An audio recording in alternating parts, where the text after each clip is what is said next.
Well, it looks like my upload schedule is about once a year. Oops. Well, welcome back to my channel. I'm here to tell you what it has been like 2.5 years later, now being with a man who is 21 years older than moi. And the lessons I've learned and my overall experience of what it has been like being in an age gap relationship. I made my first age gap relationship experience video when we had been dating for less than a year. And now I'm filming this in July of 2022. So that is officially 2.5 years that we have been together. And I can definitely say that I've learned quite a few things along the way. The first thing that I have learned being 26 myself and my boyfriend is not 27, 47 years old is to never, I repeat, never take my health for granted, because this man, he's got aches and pains all the time. And when he injures something, it takes years for him to recover, whereas like for me, it may take a couple hours, if not a day. And he's very healthy, he's fit, he's active, he eats healthy, he takes care of himself very well. But the aging body is just not kind. It's given me a completely new appreciation for being 26, for being young, for being able to recover and not have to stretch when I get out of bed, or just like do these little things that I took for granted. I can just spring out of bed. I don't have to do an elaborate warm up before I work out. I don't have to take supplements to help my joints and aches and pains because I don't have any aches and pains. So the first thing that I learned is that aging is a bitch.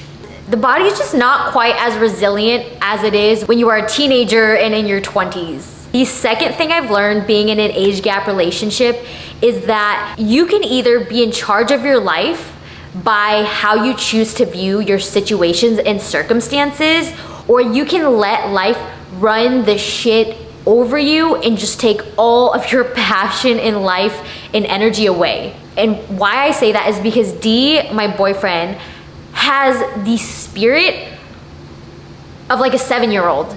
Not the immaturity, but just the passion and joy and curiosity for life. Like he is a freaking, he's just like this innocent, excited, wondrous child.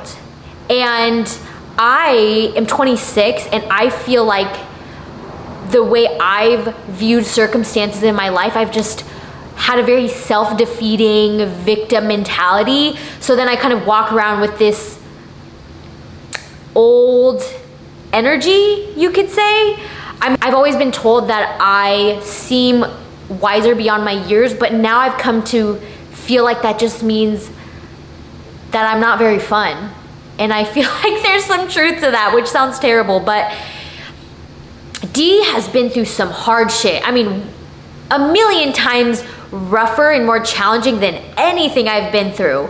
But he has chosen to see the good in life, and he has actively chosen, and I know that has not been easy for him, but he has chosen to see the positive and the joy in what life can bring us. Whereas I feel like I haven't gone through anything hard or tough really, and yet I'm over here with this negative Nancy attitude. And so what that has taught me is that it is not your circumstances or the things that you've been through or whatever life puts in front of you.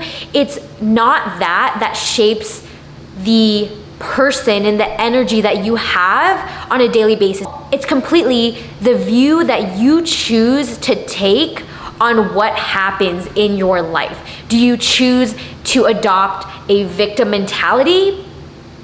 That was me working on it. Or do you choose to find the good in the situation, even if it's the tiniest sliver of good? But that is what D does. When things are going completely to shit, at least in my mind, he's like, we got our limbs, we got our health, we can walk, we can talk, what more could you want? And I'm just like, what? And then, you know, as time goes on and I get out of my bad mood, I'm like, oh my gosh, you're so right. That's the second thing I've learned. It is not the circumstances and the experience that you've been through that make you into a positive or negative person. Because I haven't been through anything and I feel like I'm way more pessimistic than Dee is, who has been through a ton of shit. It is ultimately what you do with those experiences that shape who you become. And he has completely and utterly inspired me in the way that he just gracefully handles all the good and the bad shit in his life. And the last thing that I've learned in an age gap relationship, and I think this could apply to all relationships, but it is how important it is that your energy level matches the person that you are with. So Dee is 47 and I am 26. I naturally am a more lower energy, chill, not super extroverted type of person, whereas Dee is naturally a very high energy, always cracking jokes, always the life of the party.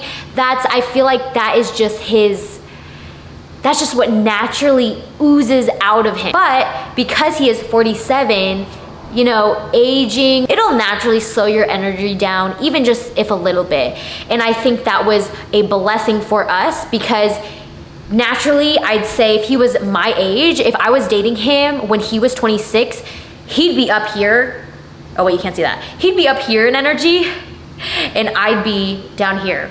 But because of good old aging, his energy's like here. I was like, okay, maybe not that high. Like here. I feel like there's a still discrepancy in our energy, but it's pretty close. But he's like here and I'm like here. So instead of being this gap, we're like, you know, not so far apart. And so it's great because we like to do chill things. We don't like to go out. We don't like to drink. We don't like to party. We just like to sit at home and hang out with our pups. That's literally our highlight of the day. We get so excited to do that. Once after a full day of work, we get so excited to just lay in bed, put on a movie, snuggle with our pups. That is our pride and joy. But I digress. I believe it is so important that you have somewhat similar energy levels with your significant other, because if one is always high, always wanting to go out, always wanting to party, and the other one just always wants to stay at home and do nothing and just chill, I mean, it definitely can work. As long as you don't have the expectation of the other person joining you too often, I think it can totally work. But for me and for Dee, we like to be with our significant other most of the time. We like to spend like all of our free time together. We don't really have too many outside friends or things that we do. Like we really value our time together in a relationship. So obviously we want to do things together. And so if we had that mismatch energy, we'd always be compromising on what the other person wants to do. Like if he always wanted to go out, I'd be like, well, I want to hang out with you, so I'll go out, but like, I really don't want to do this. Or maybe I'd want to go see a movie and he's like, shit, I don't want to just sit there and watch a movie. I want to be out around a group of people. I want to party. I want to dance. I don't want to sit here in a theater. So like we'd always be compromising on what the other person would want to do because we value being with each other, you know, most of the time. So that's definitely one thing I've learned, is just how important it is to have similar energies with the person that you are dating. Or, I mean, if you are cool with not really being with them that much and doing your own thing, that's obviously a different story, but it's just not how me and Dee like to operate. Wow, it was so fun to be back on camera. I feel like every time, even though it's like a year gap, I get more and more in my groove. And you know, if you still stuck around, you loyal. I am very thankful for you. I hope you have an amazing day, an amazing week, an amazing 2022, and I will see you guys in the next video, whenever that is. Bye.